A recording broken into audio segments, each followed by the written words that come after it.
चालू आहे का?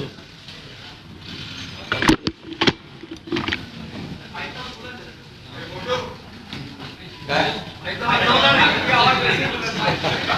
अरे बरेच दिवस बाहेर आहेत आपले लोक.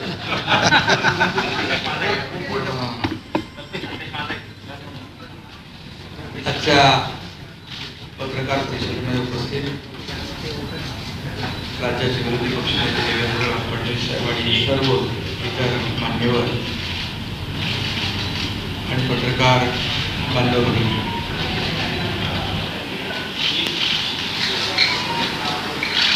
मी खऱ्या अर्थाने आज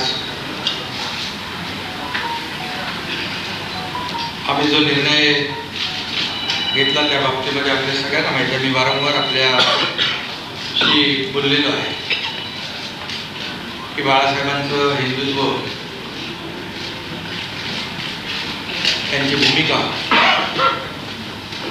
आणि जे आमदार आहेत त्यांच्या मतदारसंघातली विकास कामं आणि राज्याचा विकास हा अजेंडा घेऊन आम्ही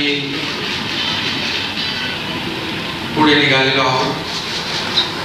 आणि शिवसेना पक्ष म्हणून जे काही कायदेशीर प्रक्रिया जी आहे, नियम आहे, 2/3 मेजॉरिटी आहे, त्याहीपेक्षा जास्तीचे आमदार आणि सहयोगी आणि अपक्ष आमदार असे जवळपास 50 आमदार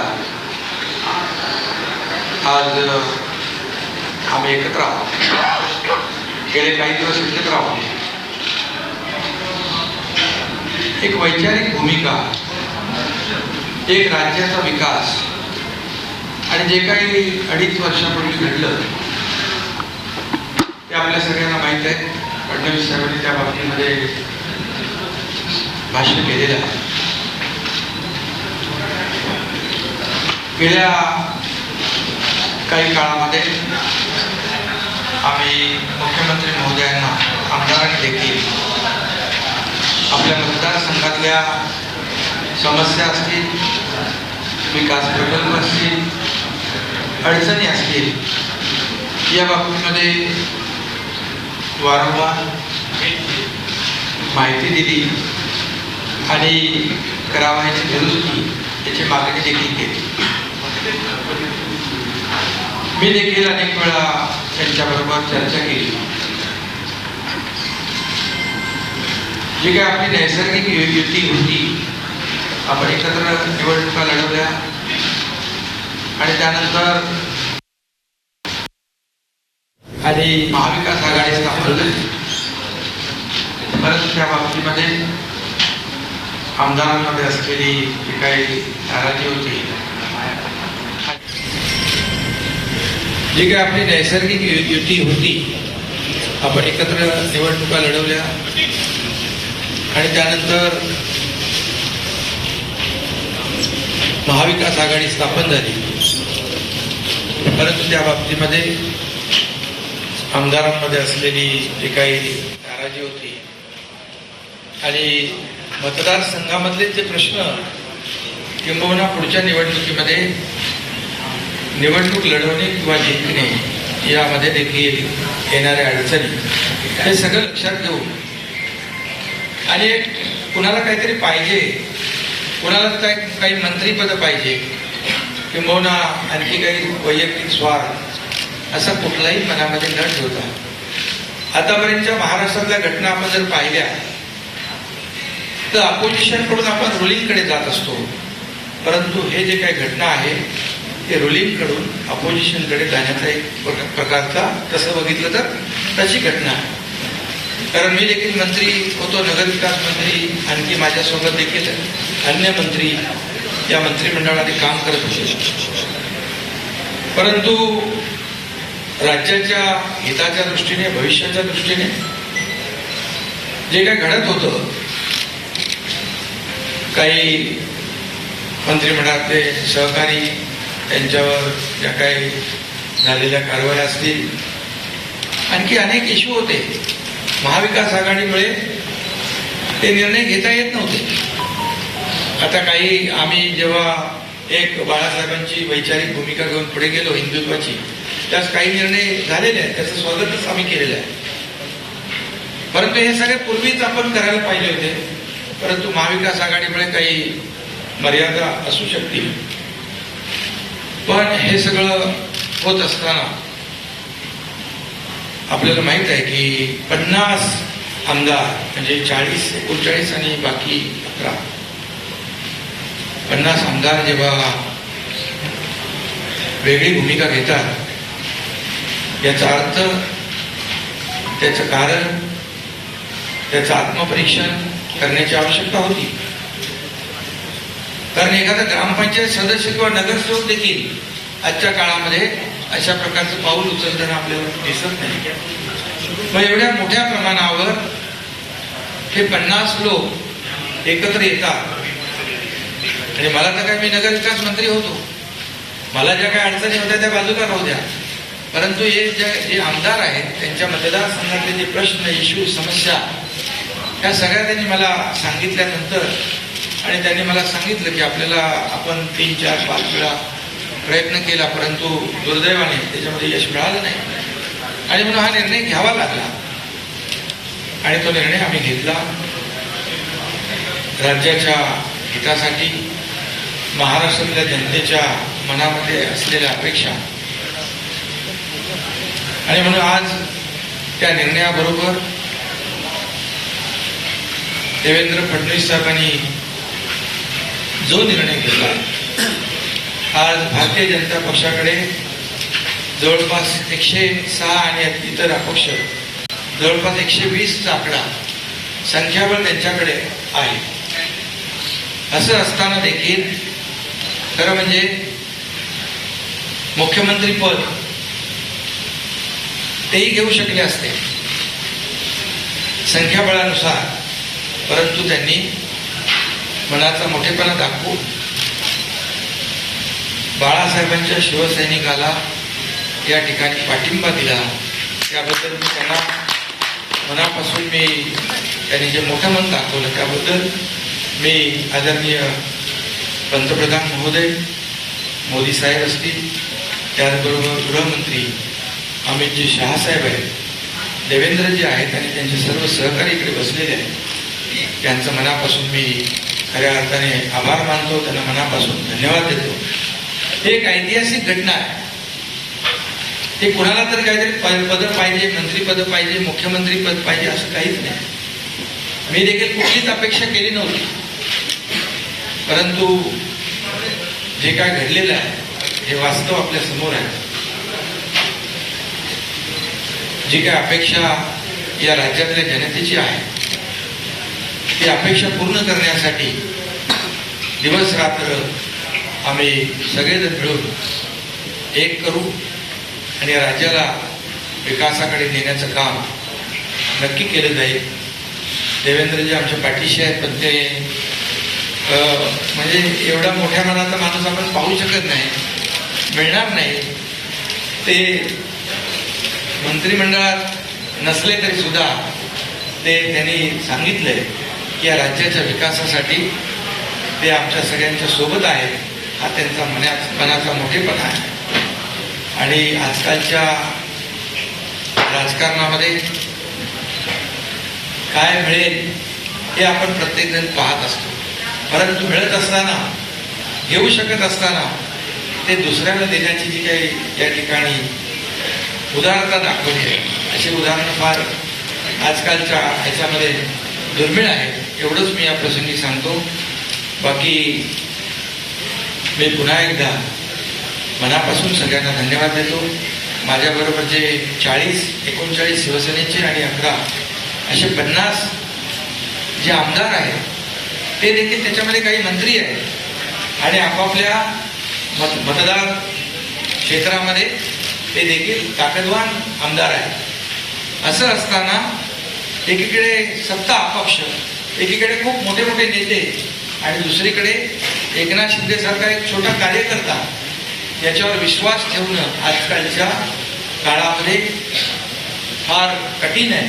परंतु या सर्व 50 आमदारांनी जी लढाई या ठिकाणी लढलेली आहे, जे एक वैचारिक भूमिका घेऊन, बाळासाहेबांच्या हिंदुत्वाची भूमिका घेऊन, किंबहुना आमचे धर्मवीर आनंद दिघे साहेबांची जी काही शिकवण आहे आम्हाला, जिथे अन्याय होतो तिथे आवाज उचलणं आणि अन्यायाला वाचा फोडणं हे करण्याचं काम या 50 आमदारांनी केलेलं आहे. त्यामध्ये माझे काही सहकारी मंत्री आहेत, त्यांना मी खऱ्या अर्थाने मनापासून धन्यवाद देतो. कारण तीच खरी ताकद आज हा इतिहास घडवू शकलेली आहे. आणि म्हणून त्यांनी जो माझ्यावर विश्वास दाखवला आहे त्या विश्वासाला कदापि तडा माझ्याकडून जाऊ दिला जाणार नाही. आणि जे काही त्यांना यापूर्वी आलेले अनुभव आहेत त्याची पुनरावृत्ती देखील होणार नाही अशा प्रकारची ग्वाही मी या ठिकाणी देतो. कारण आता तर आपली ताकद वाढलेली आहे, म्हणजे इकडे 120 आणि ते 50 आणखी किती येतील माहित नाही. तर एक मजबूत सरकार या महाराष्ट्रामध्ये आपल्याला पाहायला मिळेल. आणि त्याला आदरणीय पंतप्रधान महोदयांचं, आदरणीय गृहमंत्री महोदय जे अमित शहा साहेबांचं, नड्डाजी आपले JP नड्डाजी आहेत अध्यक्ष, या सर्वांचं पाठबळ मिळेल. आणि ज्या राज्याबरोबर केंद्र सरकारची ताकद उभी राहते विकासामध्ये कुठलेही अडथळे त्यामध्ये येणार नाहीत अशा प्रकारचं एक मजबूत सरकार एक या राज्याला आपल्याला पाहायला मिळेल. हे सरकार लोकांच्या मनामधल्या अपेक्षा आकांक्षा पूर्ण करण्यासाठी कटिबद्ध आहे. आणि राज्याची जी काही प्रगती आहे ती वेगाने करण्यासाठी आम्ही सर्वजण प्रयत्न करू. एवढंच मी या प्रसंगी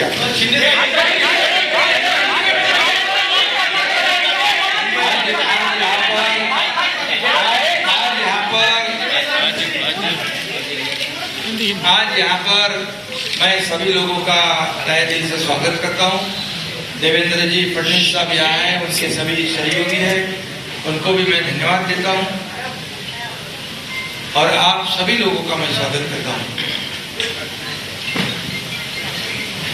शिवसेना के 40 विधायक और इंडिपेंडेंट जो है ऐसे कुल मिलाकर 50 विधायक जो है वो आज हम लोग सब एक साथ हैं. आप सब लोग जानते हो पिछले कई दिनों से हम लोग आपसे भी बातचीत कर रहे लगातार. हम लोगों ने हमारे शिवसेना प्रमुख बाला साहेब ठाकरे जी की हिंदुत्व की जो भूमिका है, उनके जो विचार है, हमारे धर्म में आनंद दिगे साहब ने जो हमें सीख दी है, ये इसको आगे हम लोग बढ़ाने की कोशिश कर रहे हैं. हमें कोई स्वार्थ नहीं है, हमें कुछ पद की लालसा नहीं. मैंने तो पहले जाहिर किया था मैं ऐसा जो कर रहा हूँ ये मुझे किसी चीज की आवश्यकता भी नहीं है. लेकिन जब लोग अभी तक की कई घटनाएं आप लोगों ने देखी है कि अपोजिशन में से रूलिंग की तरफ लोग जाते हैं, लेकिन हम लोग रूलिंग में थे, रूलिंग पार्टी में थे, सत्ता पक्ष में थे. मैं भी नगर विकास मंत्री, मेरे साथ कई मंत्री और कई विधायक जो 50 की संख्या में है.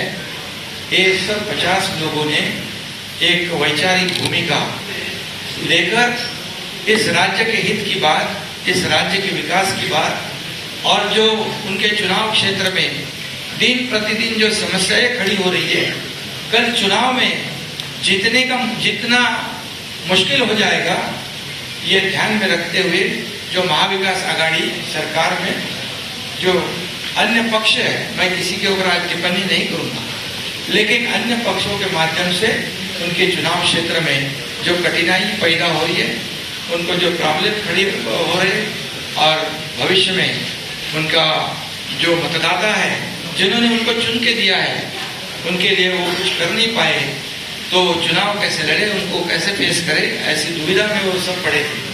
और उन्होंने मुझे कहा कि हम लोग ने बार बार कोशिश की कि इसके साथ इसमें करेक्शन हो जाए.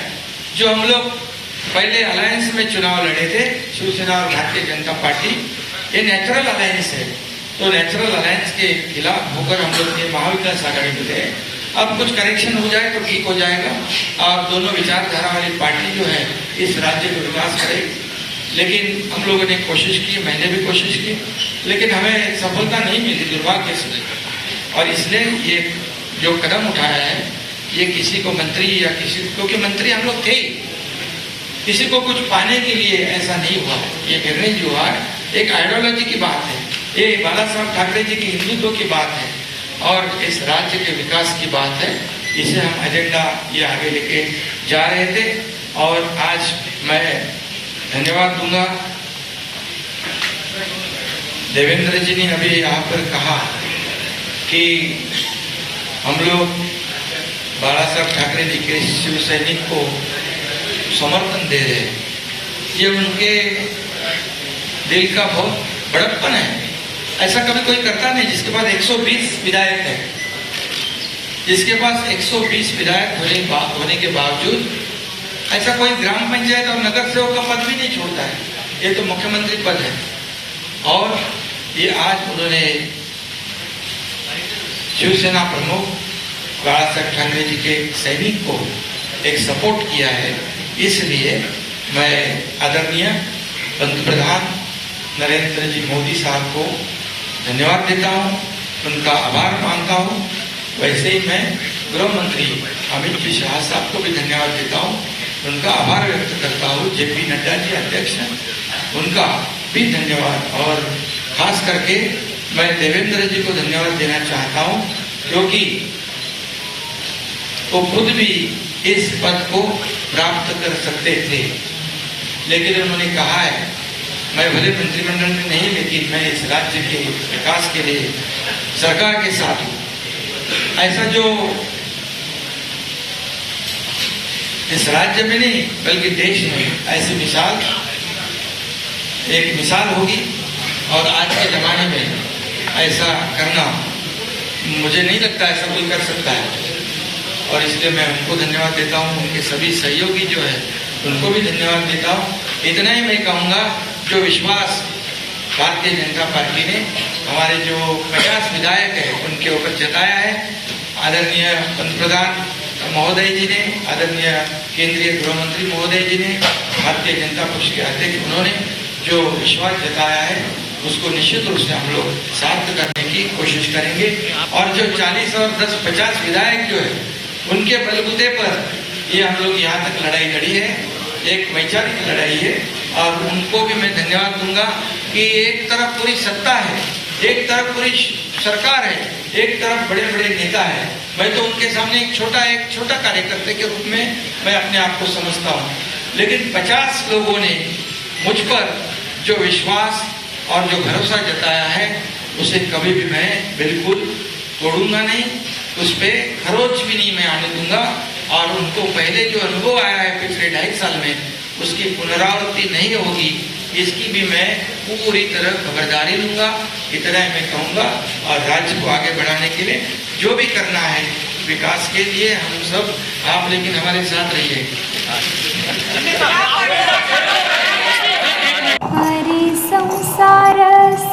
बहिणाबाईंची जात्यावरची ओवी म्हणजे